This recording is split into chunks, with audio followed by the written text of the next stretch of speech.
আজকে তোমাদের সাথে ইয়াম্মি অনেক স্পাইসি একটা রামেনের রেসিপি শেয়ার করব। যারা হচ্ছে সামিয়াং এর 2x স্পাইসি রামেনটা খেয়েছো তাদের কাছে অনেক ভালো লাগবে। বাংলাদেশের মিস্টার নুডলস কিন্তু অনেকটা ট্রাই করেছে ওরকম করার, এটা কিন্তু খুবই মজার। জাস্ট আমি হচ্ছে নুডলসটাকে সেদ্ধ করে নিয়েছি, বাঁধাকপি, ডিম, অল্প একটু গোলমরিচের ফাঁকি, লবণ দিয়ে এটাকে ভালো করে একটু সটে করে নিয়ে ওই সেদ্ধ নুডলসটা পানির সাথে মিক্স করে নিয়েছি, কারণ একটু সুপি সুপি নুডলস ভাল লাগে আমার কাছে। তারপরে এটার মধ্যে একটু গোলমরিচ দিয়ে নিয়েছি, তারপর অল্প একটু চিনি, টমেটো সস আর এই স্পাইসি সসটা যাদের কাছে ঝাল পছন্দ তাদের কাছে অবশ্যই ভাল লাগবে। জাস্ট মিক্স ইট, আর কিচ্ছু করা লাগবে না।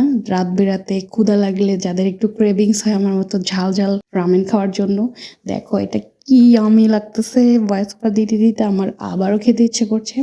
সাশেটের মধ্যে যে হোয়াইট সেসেমিটা ছিল জাস্ট মিক্স করে খেয়ে ফেলছি, এটা অনেক মজার।